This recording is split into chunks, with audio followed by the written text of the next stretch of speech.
नमस्कार, बहुत बहुत स्वागत है आपका भारत लाइव में। जिस तरह से लगातार केंद्र सरकार और राज्यों के बीच में बातें चल रही हैं और खास करके कोरोना संक्रमण के दौरान जिन बातों को लेकर के राज्य सरकार और केंद्र सरकार आमने सामने आ जा रही हैं, उनमें से एक रेलवे विभाग भी बहुत बड़ा मुद्दा बनता जा रहा है। रेल मंत्री पीयूष गोयल ने एक ट्वीट करते हुए जो बयान दिए हैं, उस बयान ने बहुत सारी चीज़ें क्लियर कर दी हैं।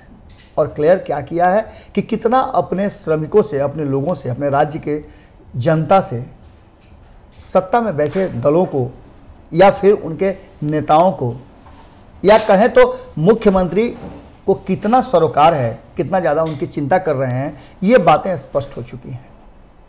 आपको बता दें कि पीयूष गोयल के बयान में, हालांकि पूरी तरह से राजनीतिक बयान इसे कह सकते हैं आप, इसको कोरोना संकट और कोरोना संक्रमण से जोड़ करके कहीं से आप नहीं देख सकते हैं। हो सकता है कि वो सही भी बोल रहे हों, पर जिस तरह की बातें उन्होंने की है और बाइफर्केट करके कुछ राज्यों के नाम उन्होंने जुड़वाए हैं और उन राज्यों पर उंगली उठाई है, इसे देख करके लगता है कि केंद्र सरकार और भारतीय जनता पार्टी पूरी तरह से राजनीति के मूड में आ गई है। बिहार में जिस तरह से श्रमिकों को लेकर के चर्चाएं चली, आपसे छुपा नहीं है किस तरह से शुरुआती दौर में जब विपक्ष ने यह बात उठाया कि श्रमिकों को वापस बिहार लाना चाहिए क्योंकि वहां बहुत कष्ट सह रहे हैं, तब भारतीय जनता पार्टी और केंद्र सरकार ने ऐसी किसी भी बात का कोई समर्थन नहीं किया। उन्होंने कहा कि नहीं, सभी को खाना मिल रहा है, सबके लिए व्यवस्था हो रही है और किसी को कोई कष्ट नहीं होने दिया जा रहा है। पर आज वही केंद्र सरकार और रेल मंत्री इस बात को मजबूती से रख रहे हैं कि अलग अलग राज्यों के श्रमिक काफी दिक्कत में है, कष्ट सह रहे हैं, मुसीबत में है, उन्हें अपने राज्य में वापस लाना चाहिए। आप समझ सकते हैं किस तरह की दोरंगी बातें हो रही हैं। शायद मेरी बातें आपको अटपटी लग रही हों, पर ये बातें ऑन द रिकॉर्ड हैं। आप पीयूष गोयल का ट्वीट अगर पढ़ें और उनके बयान सुने जो एक निजी चैनल को उन्होंने दिया था, तो आपको अंदाजा हो जाएगा कि किस तरह की राजनीति हमारे देश में चल रही है। कोरोना संक्रमण निश्चित रूप से आम जनता के लिए जितना भी कष्टकारक हो, लेकिन राजनेताओं के लिए ये सोने के अंडे देने वाली मुर्गी की तरह आया है। बहुत सारी बातें हैं जिसको कही भी जा रही हैं और कहा जा रहा है कि एक बड़ा घालमेल इसमें चल रहा है। वहीं पीयूष गोयल ने तो उल्टे कई राज्यों पर जिनके शासन अलग अलग दल के द्वारा किए जा रहे हैं, यानी कि भाजपा शासित राज्य नहीं है, वैसे राज्यों की तरफ इशारा करते हुए सीधे तौर पे पीयूष गोयल ने उंगली उठा दिया है। उनके इशारे पश्चिम बंगाल, राजस्थान, छत्तीसगढ़ और झारखंड पर है। झारखंड के बारे में आपको पता होगा कि सबसे पहली ट्रेन झारखंड में ही आई थी श्रमिकों को लेकर के। और इन सब बातों को लेकर के जिस तरह की बातें और चर्चाएं चल रही हैं, उस पर पीयूष गोयल का इस बयान को आप किस तरह से देखते हैं। पीयूष गोयल ने साफ तौर पर कहा है कि श्रमिकों को लाने में अगर सबसे पीछे कोई है और सरकार की बातें नहीं मान रही, अपने श्रमिकों को वापस नहीं लाना चाहती है, तो वो सरकार है पश्चिम बंगाल की सरकार।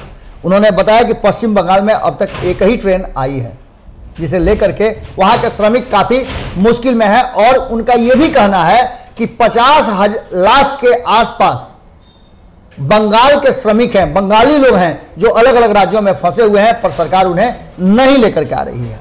इस दौरान उन्होंने दो राज्यों की बहुत बड़ाई की है, एक तो उत्तर प्रदेश और दूसरा बिहार। उस बिहार को जिस बिहार में राजनीति सबसे ज्यादा होती है और इसको लेकर के भी खूब जम के राजनीति हुई। एक तरफ जहां उन्हीं के दल के उप मुख्यमंत्री बिहार के सुशील मोदी और खुद मुख्यमंत्री नीतीश कुमार ने यह कहा था कि हम अपने श्रमिकों को वापस नहीं लाएंगे, लेकिन दबाव के बाद तैयार भी हो गए और तैयार होने के बाद उन्होंने कहा पैसे हमारे पास नहीं है, फिर पैसे देने की भी बात हुई। ये सारा एपिसोड आप जानते हैं। लेकिन जब पीयूष गोयल ने बड़ाई किया और बुराई, तो बड़ाई में दो राज्यों उत्तर प्रदेश और बिहार का उन्होंने सबसे पहले नाम लिया और बताया कि सबसे अधिक ट्रेनें 400 उत्तर प्रदेश में आई हैं श्रमिकों को लेकर के और 200 ट्रेनें बिहार ने अपने श्रमिकों को लाने का काम किया है। 1000 ट्रेनों के लिए उन्होंने धन्यवाद दिया है कि प्रधानमंत्री नरेंद्र मोदी ने 1000 ट्रेन चलाने का आदेश निर्गत किया है जो कि लोगों को लेकर के आएगी। अब आपको बता दें कि इन सब के बीच में जिस तरह से जो बातें चल रही हैं उसको लेकर के कहीं ना कहीं इसमें राजनीति पूरी तरह से नजर आ रही है। बिहार में आने वाले श्रमिकों के साथ किस तरह का व्यवहार हो रहा है ये भी आप जानते हैं। और भारतीय जनता पार्टी और जदयू की संयुक्त, इसमें एलजेपी को भी आप जोड़ सकते हैं कि एनडीए की सरकार जो बिहार में चल रही है वो कितना ज्यादा अवेयर है, ये आपको पता चलेगा उन श्रमिकों के जुबान से और श्रमिकों के वीडियो से। पर सरकार का दावा है कि वो सब कुछ ठीक ठाक चल रहा है और बिहार और उत्तर प्रदेश इस देश के सबसे अग्रणी राज्य हैं जो अपने मजदूरों को वापस बुला रहे हैं, क्योंकि सबसे अधिक मजदूर भी तो इसी राज्य से अलग अलग राज्यों में काम करने जाते हैं। अब इन सब बातों पर राजनीति कितनी होगी, विपक्ष क्या हमला करेगा, क्योंकि हमारी जानकारी के अनुसार 105 ट्रेनें एक महीना के अंदर में चलाने का लगभग फैसला पश्चिम बंगाल ने भी किया है। बिहार में भी लगभग 200 से ऊपर ट्रेनें अभी आनी बाकी हैं।